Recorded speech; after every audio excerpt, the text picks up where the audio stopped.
कविता किचनमध्ये आपले स्वागत आहे। मी आज तुरीच्या शेंगाचं वरण करते। चला तर मग बनवूया तुरीच्या शेंगाचं वरण।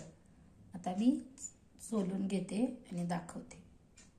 हे पहा, 4 मिरच्या आणि हे तुरीचे ओल्या तुरीच्या शेंगाचे सोले हे दाग पडेपर्यंत भाजून घेतले। आता आपण गार झाल्यावर वाटण करून घेऊया तुरीच्या सोल्याचं वरण। पाहूया आपण रेसिपी। हे पहा, ओल्या तुरीच्या शेंगाचे सोले भाजून घेतले। 4 मिरच्या पण घेतलेत। फोडणीसाठी तेल 2 चमचे, अर्धा चमचा हळद, अर्धा चमचा किचन किंग मसाला, अर्धा चमचा मीठ, 2 चमचे शेंगदाण्याचं कूट आणि 5-7 लसूण पाकळ्या सोलून घेतलेत आणि जिरे। चला तर पाहूया रेसिपी। याचं आधी वाटण बनवून घेते। मिक्सरला लावून मोठं मोठं वाटून घेते। पाट्यावर पण वाटू शकता। चला तर पाहूया रेसिपी।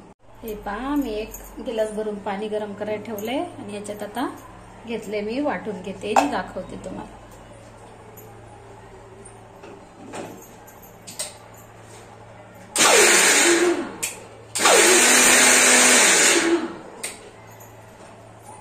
वाटले आता मिक्सरला असं मोठं मोठं वाटून घ्यायचं।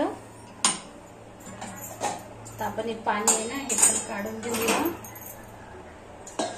ओल्या तुरीच्या शेंगाचं वरण पाहूया रेसिपी। माझ्या पद्धतीने बनवून पहा। गावाकडे शेंगा भेटतात, आता आम्ही बाजारातून आणलेली आहे। हे पहा, कढई ठेवली, गॅस चालू केलाय। मी थोडंसं पाणी आटू देते आणि मग त्यात तेल टाकून घेते।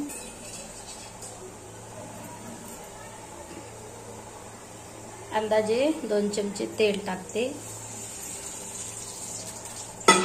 तेल गरम होऊ देऊया। तोपर्यंत हा लसूण आहे ना तो वाटून घेऊया। त्याला पण मोठं मोठंच वाटून घ्यायचं, म्हणजे खूप छान वरण होते आपलं। ओल्या तुरीच्या शेंगाचे वरण हे पहा असं वाटून घेतलंय।